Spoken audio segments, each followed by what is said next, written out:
सावित्रीबाई फुले की जयंती पर मुख्यमंत्री नायब सैनी की धर्मपत्नी सुमन सैनी ने शनिवार को खरखौदा पहुंचकर सावित्रीबाई फुले महिला एवं बाल पार्क में स्पेशल लाइब्रेरी कम बहुउद्देशीय हॉल की आधारशिला रखी।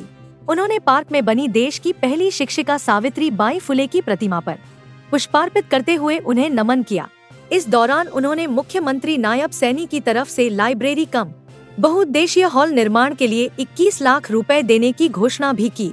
इस दौरान सुमन सैनी ने उपस्थित खरखौदावासियों को संबोधित करते हुए कहा कि आज केंद्र व प्रदेश सरकार ने सावित्रीबाई फुले के संकल्प पर चलते हुए महिला सशक्तिकरण को बढ़ावा दिया है। उन्होंने कहा कि प्रधानमंत्री के नेतृत्व में केंद्र सरकार ने महिलाओं को संसद में 33% आरक्षण देने का ऐतिहासिक कार्य किया। वहीं प्रदेश सरकार ने भी महिलाओं को पंचायती राज में 50% हिस्सेदारी दिलाने का कार्य किया, जिसकी बदौलत आज हमारी महिलाएं पार्षद, सरपंच व पंच बनकर अपने क्षेत्र व गांव के विकास के लिए कार्य कर रही हैं। उन्होंने कहा कि सावित्रीबाई फुले केवल नाम नहीं, बल्कि नारी सशक्तिकरण और बेटियों की शिक्षा की एक पूरी कहानी है। उन्होंने कहा कि प्रदेश सरकार महिलाओं को शिक्षित करने और सशक्त बनाने के लिए कृत संकल्प है और इस संकल्प को पूरा करने के लिए निरंतर अथक प्रयास किए जा रहे हैं। उन्होंने कहा कि सामाजिक क्रांति की अग्रदूत और महिला सशक्तिकरण की बुलंद आवाज श्रीमती सावित्रीबाई फुले भारत की पहली महिला शिक्षिका ही नहीं, बल्कि एक स्वतंत्र व्यक्तित्व और महिलाओं के अधिकारों की प्रणेता थी।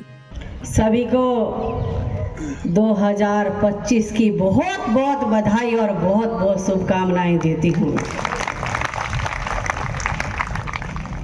आज का दिन मेरे लिए बड़े गर्व का दिन है। आज ही के दिन 1831 को महिला सशक्तिकरण की बुलंद आवाज माता सावित्रीबाई फुले का जन्म हुआ था। उनके जन्म आज जयंती समारोह में इस अवसर पर आई हूं। मैं आप सबके बीच में आप सबको माता सावित्रीबाई की जयंती की बहुत बहुत बधाई, बहुत बहुत शुभकामनाएं। सावित्रीबाई फुले ना सिर्फ भारत की पहली साक्षर महिला थी, बिल्कुल एक स्वतंत्र व्यक्तित्व और महिलाओं के अधिकार को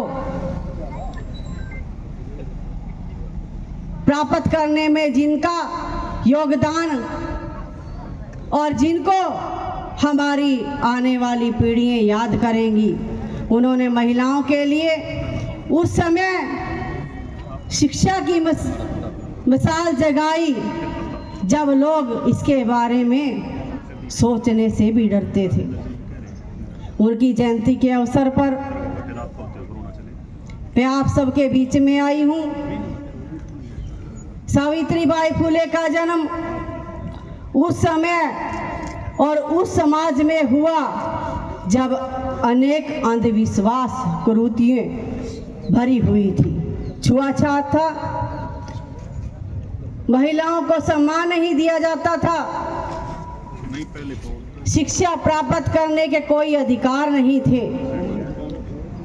और मैं सावित्रीबाई फुले को प्रणाम करती हूँ कि उन्होंने मिसाल जगाई, हर महिला को साक्षर किया, हर महिला को पढ़ाई लिखाई का जो अधिकार दिया, ये माता सावित्रीबाई फुले ने दिया। माता सावित्रीबाई फुले नारी मुक्त आंदोलन की पहली नेता और समाज सुधारक थी। उनका विवाह केवल 9 वर्ष की आयु में हुआ।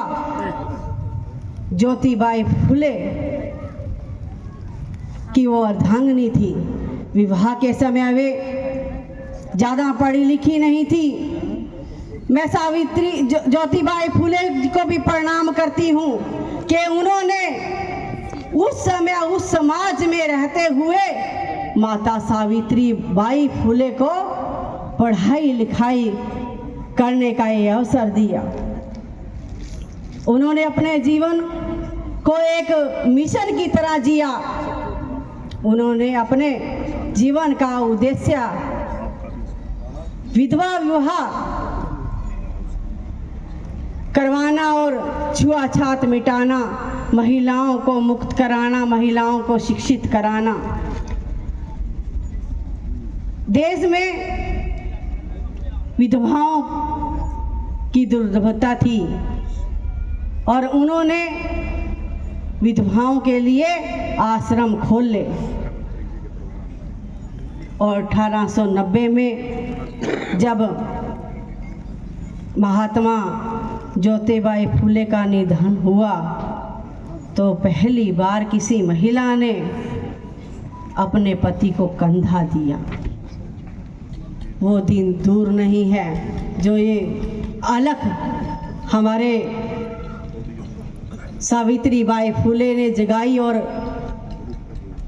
ज्योतिबाई फुले ने जगाई है। इस अलख को हमने जीवित रखना है और अपने इतिहास को हमने जीवित रखना है। अपने इतिहास को अपने आने वाली पीढ़ियों को बताना है कि हमारे समाज के अंदर ऐसे ऐसे महान पुरुष, ऐसी ऐसी नेत्रियां हुई हैं जिन्होंने अपने समाज के लिए योगदान दिया है। जब सावित्रीबाई फुले घर से बाहर निकलती थी, मेरी बहनों में आपको बताना चाहती थी, कल भी मेरी अपनी सास से बात हो रही थी और मैं अपनी सास को बता रही थी, मैंने कहा बीबी ये वो औरत है जिसने हमें पढ़ाने के लिए संघर्ष किया है। आज हम पढ़ी लिखी जो घर के अंदर बेटियां बहनें हैं उसमें इस महिला का विशेष योगदान है, हमारी माता का विशेष योगदान। अगर ये ना होती तो आज हम समाज के अंदर सर उठाकर खड़ी ना होती। विधायक जी के माध्यम से, समिति के मेंबरों के माध्यम से मेरे समक्ष लेके आए हैं, माननीय मुख्यमंत्री जी को जाके मैं दूंगी और इसमें जितना भी ज़्यादा से ज़्यादा योगदान हो सके उतना योगदान मैं दूंगी, अपना भी और सारी बातों से अवगत कराऊंगी। और जिस तरीके से यहाँ से ज़्यादा सीटें आप लोगों ने जीत के माननीय मुख्यमंत्री जी को दी है और माननीय मुख्यमंत्री जी आपका बेटा, आपका भाई नॉन स्टॉप तरीके से कार्य कर रहा है और लगातार आप लोगों के लिए दिन रात मेहनत कर रहा है। रात को भी 12 बजे अगर कोई दरवाजे पे खड़े होता है तो अगर सोने जाते हैं 1 बजे तो ये चिंता करते हैं कि कोई मेरा परिवार का बंदा बाहर गेट पे तो नहीं खड़ा, और उसके मिल के जाते हैं और सुबह फिर जब उठते हैं तब भी ये चिंता करते हैं कि मेरे दरवाजे के ऊपर कोई खड़ा तो नहीं। और एक बात आपकी बहन, आपकी बेटी आप लोगों के समक्ष कह के जा रही है, ये जो हरियाणा निवास है ये मुख्यमंत्री जी का निवास नहीं है, ये आप लोगों का घर है, ये जनता जनार्दन का घर है। आप लोग विशेष आमंत्रित हो वहाँ आने के लिए, आप लोग जरूर आएँ क्योंकि बड़े बड़े लोग आ जाते हैं। जो छोटा गरीब मेरा व्यक्ति, मेरा भाई बहन है वो नहीं आ पाता। मैं सबको निमंत्रण देके जा रही हूँ कि अपने घर में सबका स्वागत है। आप सबका यहाँ आने पर बहुत बहुत स्वागत, बहुत बहुत अभिनंदन। माता सावित्री बाई की जयंती की आप सबको बहुत बहुत शुभकामनाएं, बहुत बहुत बधाई। इस मौके पर विधायक पवन खरखौदा ने कहा कि सावित्री बाई फुले देश की पहली शिक्षिका होने के साथ साथ महिला स्वतंत्रता सेनानी भी थी। ऐसी महान शख्सियत के लिए यहाँ पर इकट्ठा हुए हैं कि जिन्होंने पूरे देश को एक रास्ता दिखाने का काम किया है।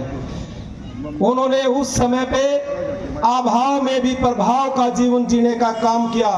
इतनी यातनाएं सही, इतने दुख सहे, लेकिन अपने धर्म को नहीं छोड़ा। उसकी बदौलत आज हम यहाँ सब इकट्ठा हुए हैं।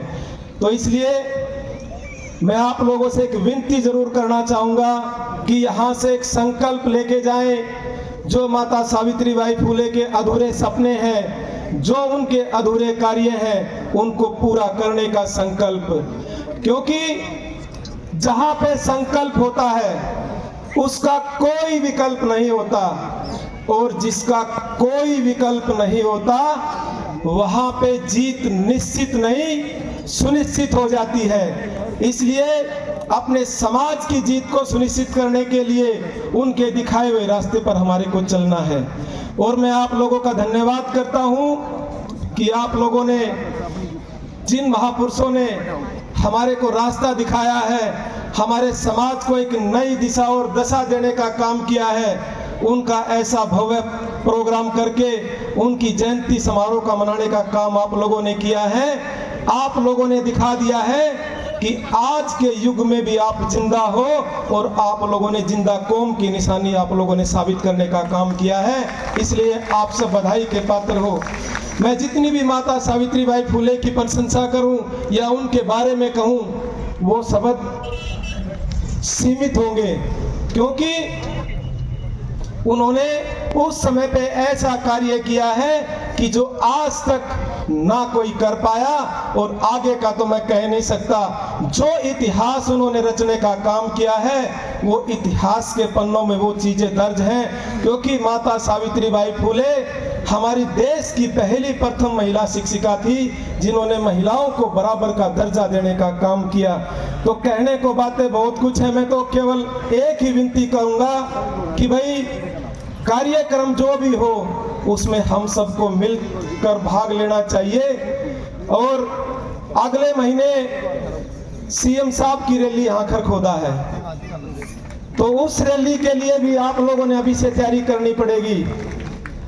मैं तो श्रीमती सुमन देवी जी का धन्यवाद करूंगा कि उन्होंने अपने व्यस्त कार्यक्रम में से इतना समय निकाला, हमारा मार्गदर्शन किया, हमारा हौसला बढ़ाया।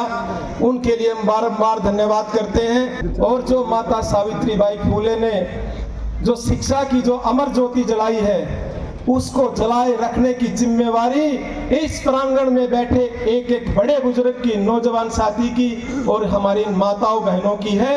और मैं तो श्रीमती सुमन जी का धन्यवाद करूंगा कि उन्होंने हमारे यहाँ पर ई लाइब्रेरी का जो आधारशिला रखी है, वो ई लाइब्रेरी हमारे खरखोदा के लिए एक बहुत बड़ा मील का पत्थर साबित होने जा रही है, क्योंकि उसमें शिक्षा के साथ साथ अन्य विषयों पर भी ध्यान दिया जाएगा कि हम अपने बच्चों को किस परिवेश में आगे बढ़ा रहे हैं, उनके जीवन मूल्य क्या हैं, उनको हम कैसी शिक्षा देने जा रहे हैं। तो ये जो ज्योति आप लोगों ने इस पार्क में जलाई है, इस ज्योति को हमने बुझने नहीं देना है, निरंतर इसको आगे लेकर जाना है। इसका दायित्व हमारे स्टेज पर बैठे सभी नेताओं का है और आप सबका ये दायित्व है।